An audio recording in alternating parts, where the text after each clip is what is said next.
이제 오늘 찾아온 기회를 잃어버린 사람에 대해서 오늘 말씀을 나누도록 하겠습니다. 우리 룻기서 4장 1절부터 12절까지 교독을 하도록 하겠습니다. 제가 1절을 읽으면 형님들이 2절을 읽고 해서 12절까지 읽도록 하겠습니다. 보아스가 성문으로 올라가서 거기 앉아 있더니 마침 보아스가 말하던 기업 물을 자가 지나가는지라. 보아스가 그에게 이르되 아무개여 이리로 와서 앉으라 하니 그가 와서 앉으매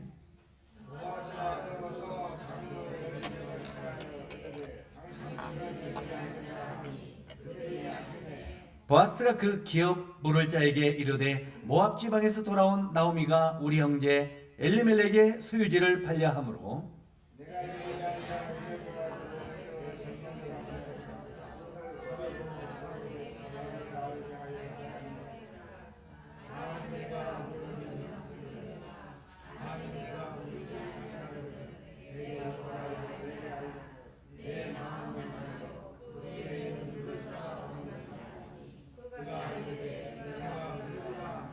보아스가 이르되 내가 나오미의 손에서 그 밭을 사는 날에 곧 죽은 자의 아내 모압 여인 누색에서 사서 그 죽은 자의 기업을 그의 이름으로 세워야 할지니라 하니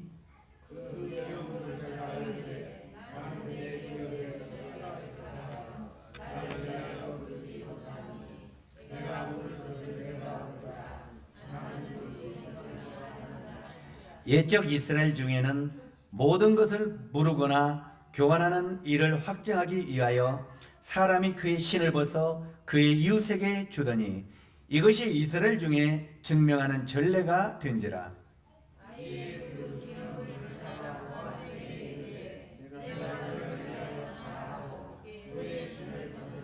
보아스가 장로들과 모든 백성에게 이르되 내가 엘리멜렉과 기론과 말론에게 있던 모든 것을 나오미의 손에서 산 일에 너희가 오늘 증인이 되었고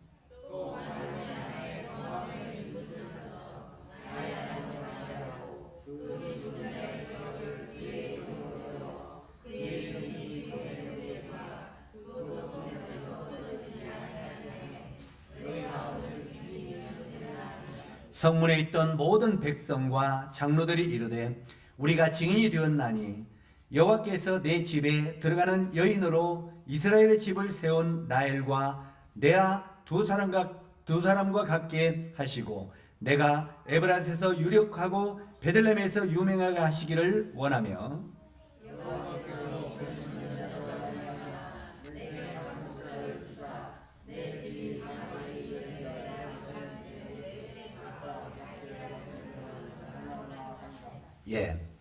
오늘은 이 룻기서를 계속 공부하는데 오늘 벌써 7번째 시간이 되었습니다. 우리가 6번째 시간에는 안식을 찾은 가정이라는 제목으로 교제를 나눴는데 이 7번째 시간은 찾아온 기회를 잃어버린 사람이라고 하는 제목으로 교제를 나누기를 원합니다.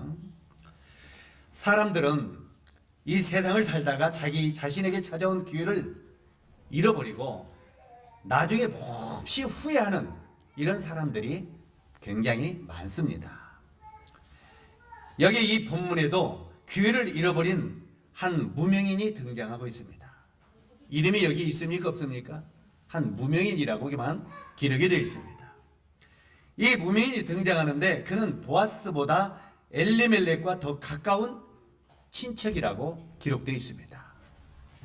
그렇기 때문에 엘리멜렉이 있는데 제일 가까운 친척이 바로 이 아무개, 이름 없는 한 사람이고 그 다음이 보아스라는 말입니다. 그렇기 때문에 이 보아스는 그 아무개 다음에 엘리멜렉과 가까운 친척이었다는 말입니다.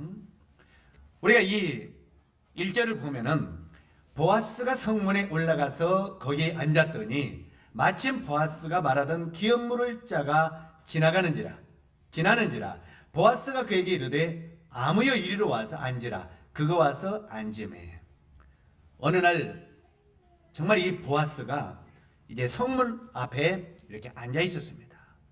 이 성문 앞에 앉아 있었는데 1차로 기업을 물을 사람, 1차로 기업 물을 자가 이렇게 그 앞을 지나가는 걸 보았죠.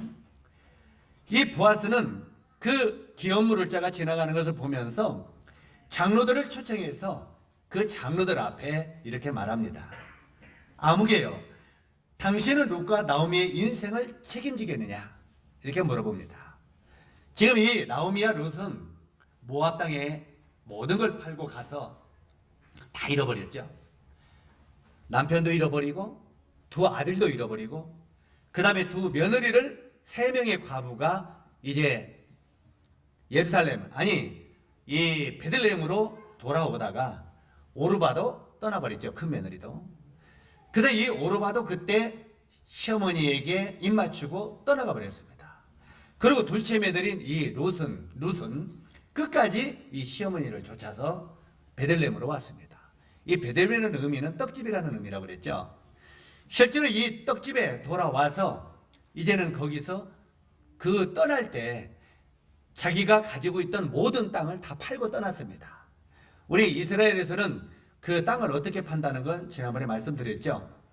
예를 들어서 이 한 사람이 그 땅을 소유하게 되는 것은 50년입니다. 그런데 50년인데 20년을 내가 농사를 짓다가 이제 그걸 팔면은 49년, 말하자면은 이 20년에서 50년에서 바로 이 20년을 빼면 얼마입니까? 29년이 됩니까? 29년 남은 그것을 이제는 세를 줍니다. 그리고 땅을 사갑니다. 그러니까 땅을 판 사람은 50년이 될 때까지는 완전히 자기 땅이 있어요, 없어요? 자기 땅은 있기는 있는데 그 땅을 차지할 수가 없다는 말입니다. 그러면 50년이 되는 때가 신년이라고 하는데 신년이 되면은 그 모든 땅을 다시 찾아가지고 원래 하나님이 주신 기업대로 다시 줍니다. 그러면 그들이 다시 50년이 되는 그 해부터 다시 농사를 짓기 시작하죠. 그러니까 실제로 여기에 나오는 이 나오미는 땅을 다 나머지 그 팔고 떠났기 때문에 돌아오니까 땅이 있어요, 없어요? 없습니다. 없는데 실제로 지금 이 나오미가 땅을 팔았지 않습니까? 근데 그 땅을 누군가가 가까운 친척이 그 땅을 사가지고 이 나오미에게 돌려주고 실제로 그렇게 됐을 때는 그 가족이 된다는 말입니다. 뭔 말인지 이해 가십니까? 그런데 이 첫 번째 기업을 자가 제일로 가까운 친척부터 그 땅을 사서 돌려줄 수 있는 권한이 있다는 말이에요. 그러면 첫 번째 가까운 친척이 사지 아니하면 그 다음 친척이 이렇게 사서 그에게 돌려준다는 말입니다. 그렇다면 실제로 그 땅을 그에게 돌려준다는 것은 실제로 그 집의 가정을 책임진다는 말입니다. 한마디로 돈을 투자하고 모든 걸 다 투자해서 그 집을 책임진다. 그래서 이제 여기에 보아스가 그렇게 말합니다. 아무개요. 당신은 정말 이 나오미의 가까운 친척 아니냐? 일본의 친척. 그러니 당신은 이 나오미와 룻의 인생을 네가 책임지겠느냐? 하고 묻는 것입니다. 그런데 그는 자기 자신에게 당장 손해가 와요? 이익이 와요? 이제 앞으로 30년이 남았든지 20년이 남았든지 하면 그 돈을 줘야 되잖아요. 그러면 여러 가지 그 가정도 책임이 지고 나중에는 실제로 그 집 가정에 아까 보면은 며느리가 있으면 며느리도 취할 수 있는 자격이 온다는 말입니다. 왜 그러냐면 이 집집마다 대를 잇잖아요. 대를 잇는데 지금 엘리멜렉은 대가 끊겼어요? 안 끊겼어요? 끊겼죠. 그러니까 그 집에 땅을 물려주고 마다하면은 이제 그 땅을 찾아주면 실제로 그 집에 들어온 며느리까지 아내로 맞을 수 있다고 말해요. 그런데 그 집에 있는 며느리를 아내로 맞으면 어떻게 되느냐?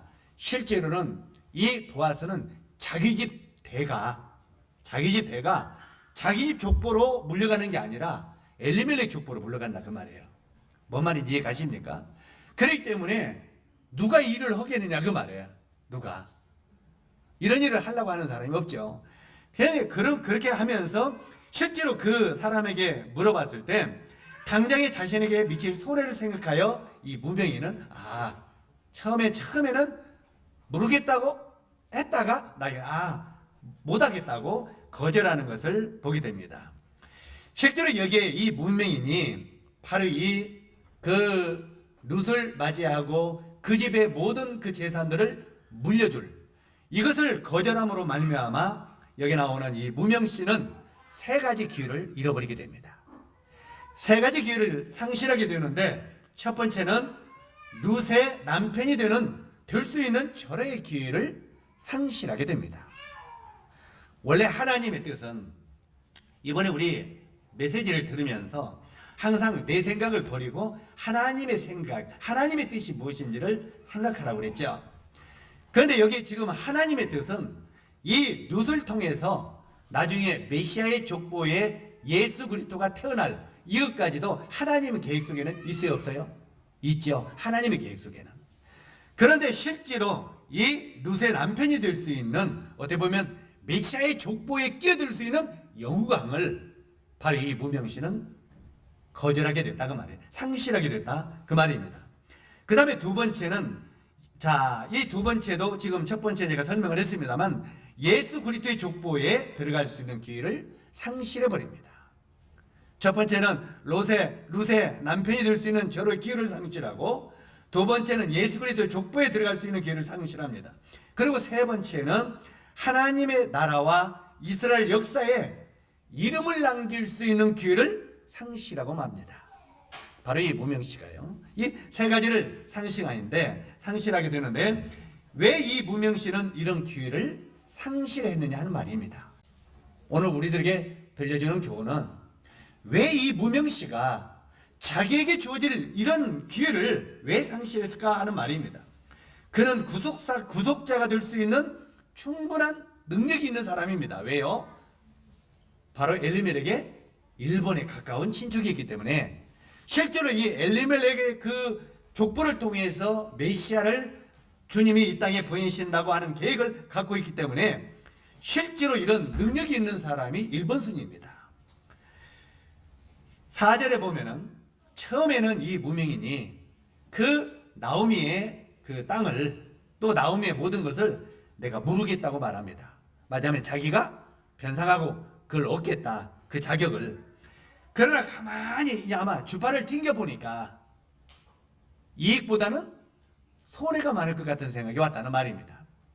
이익보다는 손해가 많을 것이라는 생각이 오니까 실제로는 결국은 포기해버리고 말았습니다. 자신에게 손해가 된다고 생각이 들었기 때문입니다. 그러나 실제로 이 무명씨는 이 역사의 흐름 속에 그는 엄청난 손해를 보게 됐다는 것입니다. 기회는요, 이제는 다시 보아스에게 돌아옵니다. 그가 거절하니까 이제 기회가 보아스에게 돌아왔는데, 보아스는 자신에게 돌아온 기회를 버렸습니까? 붙잡았습니까? 적극적으로 자신에게 돌아온 기회를 붙잡았다는 말입니다. 이 보아스가 이렇게 결단할 수 있었던 세 가지 이유가 있었다고 이 본문의 말씀은 가르치고 있는데, 첫 번째는 눈에 보이는 손익보다 자신의 책임에 대한 삶을 살기를 원했기 때문이라고 말하고 있습니다. 이 책임을 의식을 느꼈다는 말입니다. 자기에게 주어진. 때때로 우리들도 교회 생활을 하다 보면은 교회에서 자기 책임을 느낄 때가 있습니까, 없습니까? 이번에 고려한 형제님이 오셔서 그 메시지 여러 가지 들려주는 가운데 때때로는 이런 성도들도 있다고 하는 말을 했죠. 그저 교회 와서 앉아서 듣고 먹고 또 돌아가고, 듣고 웃고 돌아가고, 아무것도 않고 그냥 듣고 가고 주일날 와서 예배 드리고 가고, 정말 이렇게 하는 성도들이 있다. 정말 이들에게 주어지는 모든 기회들은 그들은 상실하고 있다는 거예요. 실제로 우리들에게도 여러 가지 이런 책임이 있다는 말입니다. 때때로 우리가 일일이 말하지 않아더라도 내가 하나님의 교회에서 어떤 일을 감당할 것인가, 이런 책임은 우리가 스스로 알게 됩니다. 어떤 사람들은 이렇게 말하죠. 아이고, 나는 뭘 시키지 않아서 책임을 못 느꼈어요. 꼭 누가 시켜야만 뭘 하는 거, 그게 책임이 아닙니다. 실제로 우리들은 내가 내 양심을 통해서 하나님의 교회에서 내가 어떤 책임을 져야 될 것인가를 우리는 내 양심이 알게 된다는 것입니다. 그런데 이 자기 자신에게 대한 책임을 우리는 살기를 원하는 사람이 있고 이걸 거절하기를 원하는 사람이 있다는 말입니다. 여기 나오는 이 보아스는 자신의 책임에 대한 강한 의지가 이렇게 있는 사람이었습니다. 오늘날 사회나 교회나 가정이나 책임을 회피하는 데서 많은 문제가 일어나고 있는 것을 보게 되죠. 우리가 여기 본문의 7절과 8절을 보면은 책임을 회피한 무명인이 뭐라고 말합니까? 신을 벗습니다. 이제 그 옛날에 그 약속된 정해진 그런 장로들의 규례에 따라서 신을 벗고 보아스에게 내가 사라고 던집니다. 에? 자기 신을 벗어서 보아스에게 던지면서 네가 사라고, 나는 책임을 나 안 지겠다, 네가 사라고 신발을 던집니다. 하나님께서는 모세가 신에 싼 그 가시나무 떨기 앞에 섰을 때 자기 백성을 애굽에서 이끌어내라는 책임을 하나님이 모세에게 주지요. 에? 실제로 이 모세는 계속 나는 입이 뻣뻣하고 또 두려워서 내가 연약하기 때문에 정말 어렵다고 이 모세가 계속 책임을 회피합니다. 이 책임을 계속 회피하는데 하나님은 그때 모세에게 무엇을 벗깁니까? 내 발에 신을 벗으라. 바로 이 모세의 신발을 벗깁니다. 다시 말해서 너는 내 종이기 때문에 내 뜻에 순종하라, 이 말입니다. 우리 그 전에 공부한 적이 있죠? 이 신발을 벗고 섬기는 것은 네가 하나님의 종임을 인정하라. 기억하십니까? 옛날의 교재. 우리가 이제 그 옛날 교재한 것을 다시 한번 정리해 보자면, 우리가 이 모세가 이제 하나님이 그 모세에게 명령을 내립니다. 모세야, 예, 너는 애굽에 내려가서 이스라엘 백성들을 노예에서 건져내라. 바로 이 가시나무 불떨기 그 안에 불꽃 가운데서 하나님이 그렇게 말씀하시죠. 그러면서 내 발에 신을 벗어라. 이곳은 거룩한 땅이니라. 이렇게 말합니다. 실제로 전에도 말씀을 드렸습니다만 그 율법을 받은 하나님의 산은 아무리 살펴봐도 적과 꿀이 흐르는 거룩한 땅이 아닙니다. 아주 삭막하고 바위산입니다. 그런데 왜 그것이 거룩한 땅이라고 했겠습니까? 그리고 이제 내 발에 신을 벗으라고 말을 하죠. 그런 하나님께서 나중에 이 모세의 후계자였던 여호수아에게 또 나타납니다. 이 여호수아가 이제는 하나님께서 이 여호수아에게 여리고를 공략하라고 그랬죠. 그런데 어떻게 공략하라고 했습니까? 믿음으로, 내 뜻을 순종하고 믿음으로 행하라고 말합니다. 이제 여호수아가 그렇게 이제 하나님이 말씀하셨지만 그게 이제 무슨 의미인가 하고 가만히 여리고를 쳐다보고 있죠. 저 난공불락의 요소를 내가 어떻게 무너뜨릴까? 그때 하나님께서 하늘의 군대 장관을 보냅니다. 어떤 사람이 칼을 차고 여호수아 앞에 섰는데 그때 여호수아가 그에게 질문하죠. 여호수아 5장에 보면 뭐라고 질문합니까? 너는 우리를 위하여냐 적을 위함이냐? 이 말은 네가 아군이냐 적군이냐 이 말입니다. 그때 이제 그 칼을 찬 사람이 뭐라고 말합니까? 나는 하나님의 군대 장관으로 여기 왔노라고 말합니다. 하나님이 보내신 군대 장관으로 여기 왔다고 하니까 여호수아가 그 앞에 납작 엎드리죠. 아하, 하나님이 저 난공불락의 요새인 그 여리고를 나에게 무너뜨리게 하려고 하나님의 군대 장관을 보내서 나에게 말하자면 세상 말로 하면 한 수 가르쳐 주려고 왔는가 보다. 이제 어떻게 저걸 무너뜨리라고. 근데 뭐라고 가르칩니까? 너는 하루에 한 바퀴씩 돌고 그 다음에 마지막 날은 7바퀴 돌고 그 다음에 나팔을 불어 소리 지르라. 이게 하나님의 뜻이죠. 그러면서 이제 그 말을 들은 여호수아가 그게 실감이 나겠습니까? 안 나겠습니까? 어떻게 하루에 한 바퀴씩 나팔을 불고 돌고 마지막 7바퀴 돌아라? 그리고 소리 지르라? 그러면 성이 무너진다? 이해 가요 안 가요? 이해가 안 갈 겁니다. 그때 하나님의 군대 장관이 뭐라고 말합니까? 여호수아야, 내 발에 신을 벗어라. 그렇게 말합니다. 그리고 이곳은 거룩한 곳이라고 말합니다. 모세에게 한 말 똑같이 하죠. 자, 이 모세가 실제로 애굽 땅에서 노예 생활하는 이스라엘 백성들을 구원하기 위하여 하나님이 나타나서 그의 신발을 벗기고 이곳은 거룩한 땅이라고 말하죠. 그리고 실제로 난공불락의 요새인 이 여리고성을 무너뜨리기 위해서도 하나님이 여호수아에게 나타나서 뭐라고 말합니까? 내 발에 신을 벗어라. 그리고 이곳은 거룩한 곳이다 말합니다. 자, 하나님은 하나님의 뜻을 따라 어떤 일을 할 때 동일하게 하나님이 큰 일을 시키려면 사람들의 신발을 벗깁니다. 참 흘리로비는 하나님이시죠. 예? 실제로 이 신발을 벗기는데 왜 신발을 벗기는 일을 합니까? 그 당시 팔레스타인 문화적인 배경은 종은 주인 앞에 신발을 벗고 섬긴다는 것입니다. 항상 이 종은 맨발을 벗고 허리에 수건을 차고 주인이 여행을 갔다 아니면 다른 일을 보고 돌아오면 대야에다 물을 떨어서 주인의 발을 씻기고 그 다음에 수건으로 발을 닦아서 안으로 들어가게 합니다. 그런 주인 앞에 항상 이 종은 신발을 벗고 허리에 수건을 차고 바로 주인을 섬겼다는 것입니다. 실제로 이 여호수아나 모세의 신발을 벗긴 것은 철저하게 하나님께서 네가 나의 종임을 인정하라고 하는 것입니다. 다시 말해서 여호수아가 자기 생각으로는 도저히 어떻게 나발을 불고 하루에 한 번씩 돌아서 이 난공불락의 여리고가 무너질까 생각했지만 네가 불가능하다고 하는 그것도 주인된 하나님께 순종하면 종으로서 순종하면 가능하다고 하는 것을 알려준 것입니다.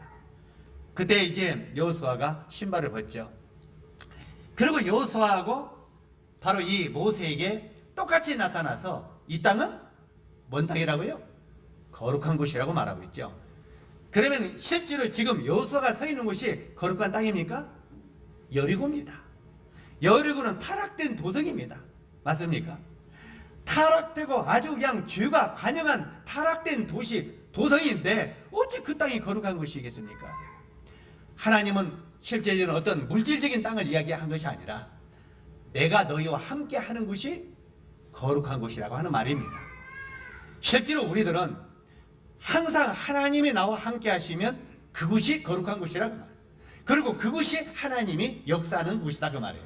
그래서 중요한 것은 언제든지 우리가 어떤 일을 행할 때 하나님의 주권을 철저하게 우리 마음속에 인정하고 내 생각이 아니라 아버지의 뜻대로 되기를 원하나이다. 이렇게 들었을 때 승리의 삶이 주어진다고 하는 의미입니다. 실제로 여기에 이 신발을 벗고 바로 주인을 섬긴 것처럼 그 당시 여기에 정말 여기에 그 유업을 받을 사람이 신발을 던져버리죠. 신발을 던져. 여기 이제 그 말씀들을 쭉 보면은 이제 너는 내 종임으로 내 뜻을 순종하라 하는 그런 의미인데 오늘 많은 사람들이 입으로는 하나님의 영광을 위해서 그 다음에 복음을 위하여 살겠다고 말하지만 복음과 교회를 위하여 자신의 시간, 자신의 재물 이런 것들은 굉장히 투자하기에 인색한 이런 모습을 우리가 보게 될 때 우리는 항상 이 책임에서 도피하는 이런 무명의 길을 우리들도 걷고 있지 않은가 생각해 보라는 것입니다. 때때로 우리가 말로는 나 하나님을 섬긴다고 복음을 위해 산다고 정말 말하죠. 그런데 그 복음을 하여 드리는 삶과 드리는 물질과 이런 것은 얼마나 우리가 인색하냐 그 말이에요. 다시 말해서 나에게 두어지는 이 책임을 우리는 도피하는 이런 무명의 길을 걷고 있을 수 있다고 하는 것을 교훈하고 있습니다. 자, 그러나 보아스는 책임을 이행할 줄 아는 사람이었습니다. 이 보아스는요. 바로 또 두 번째, 이 보아스는 소유의식을 극복한 사람입니다. 소유의식. 보아스는 나의 모든 소유는 주님의 것이라고 하는 인식이 그 마음속에 있었습니다. 그렇기 때문에 주님이 요구하시면 언제든지 주를 위하여 드리겠다고 하는 마음을 가지고 있었다는 것입니다. 우리 형제 자님들은 물론 우리가 부자도 아닙니다만 우리가 가지고 있는 모든 소유의식을 내 것이라고 생각하고 있습니까? 주님의 것이라고 생각했습니까? 우리는 내 것이라고 생각하지 않습니까? 내가 노력해서, 내가 땀 흘려서, 내가 애써서 벌었는데 이게 왜 주님의 것이요? 내 것이지. 우리 이렇게 생각하지 않습니까? 우리가 이 구약으로 거슬러 올라가면 하나님의 그 성전을 지을 때 그 다윗의 고백을 우리 기억하시죠? 이 다윗이 그 성전이 지어질 때 그 자기가 가진 것들을 다 하나님 앞에 드렸죠.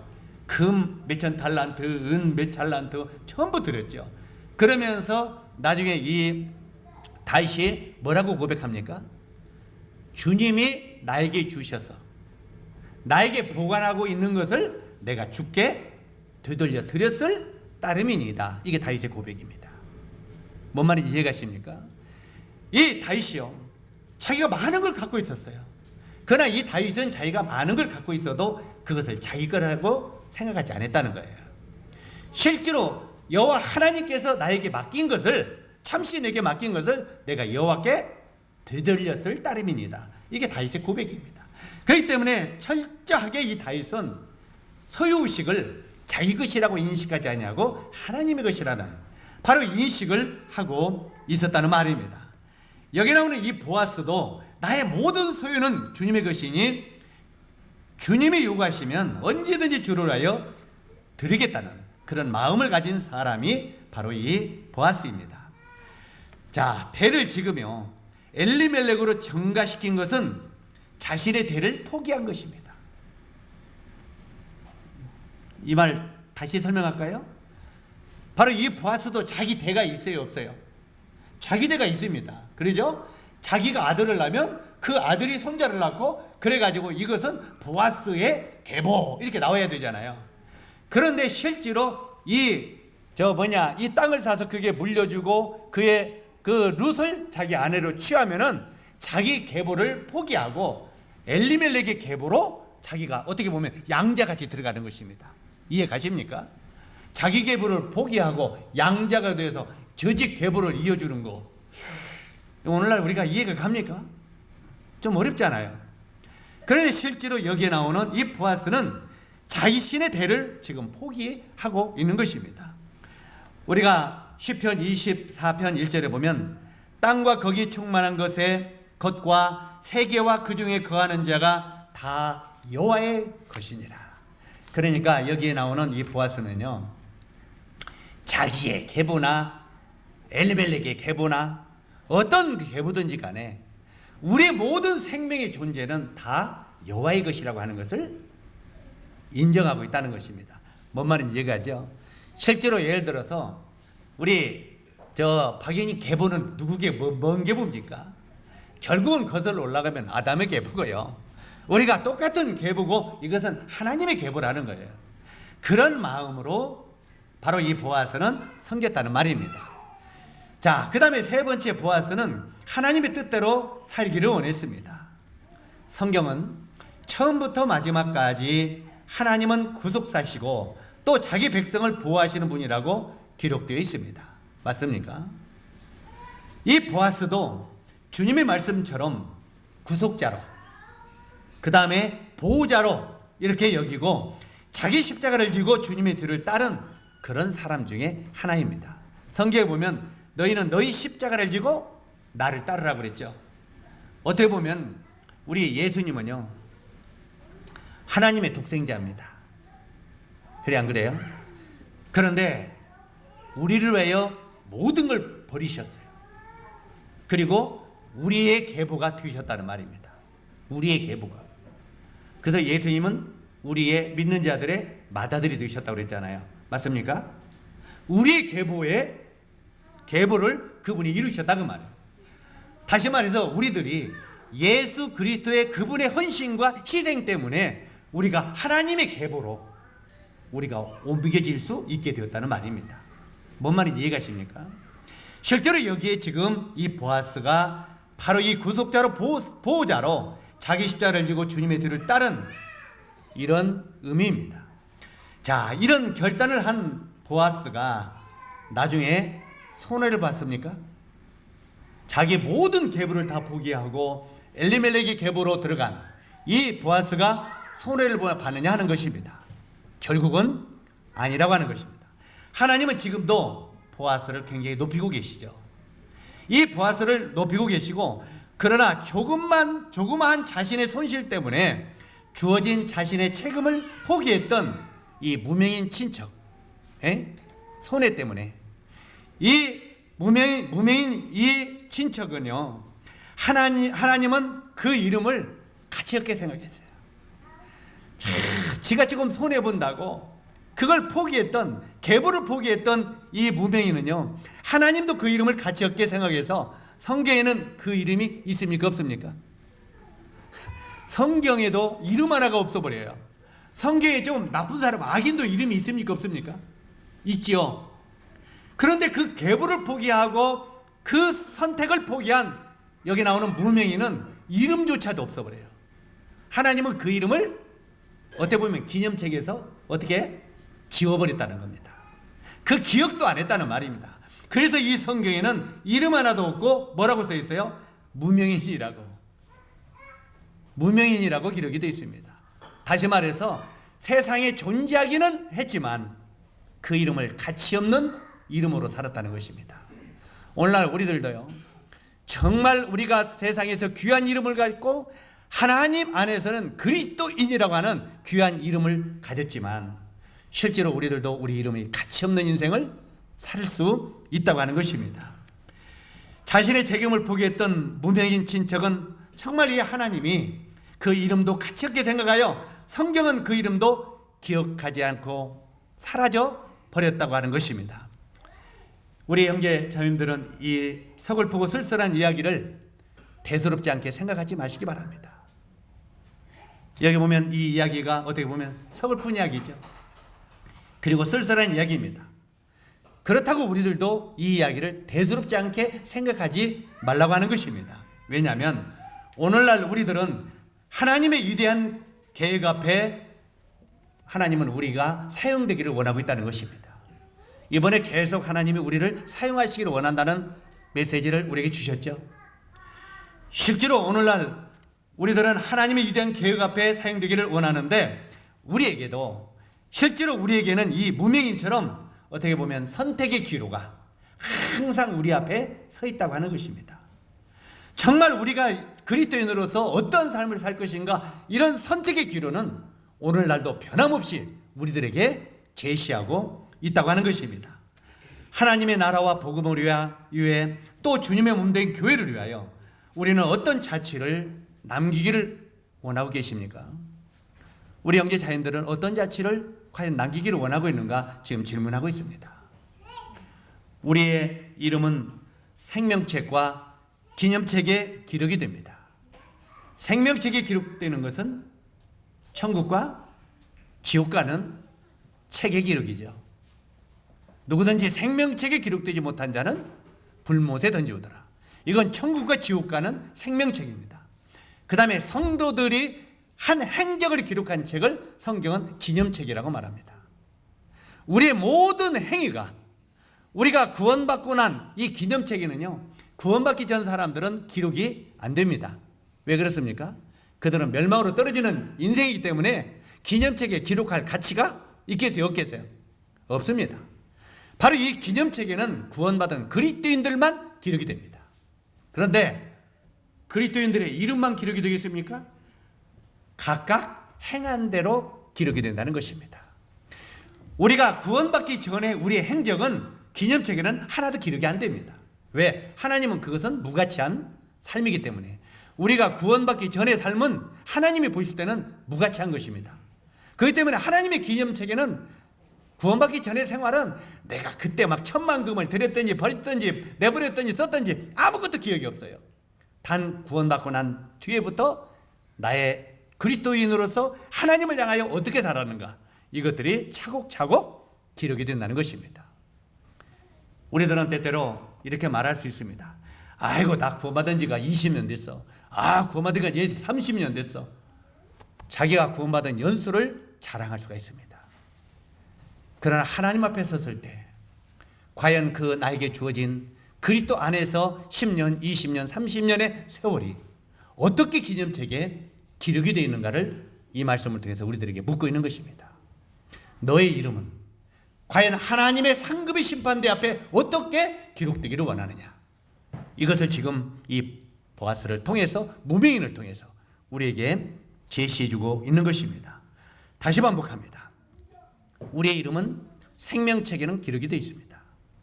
그러나 이 기념책에 또 기록이 되는데, 이 기념책에 우리의 자취가 어떻게 기록되기를 우리는 원하느냐고, 바로 여기에 말씀이 우리를 도전하고 있는 것입니다.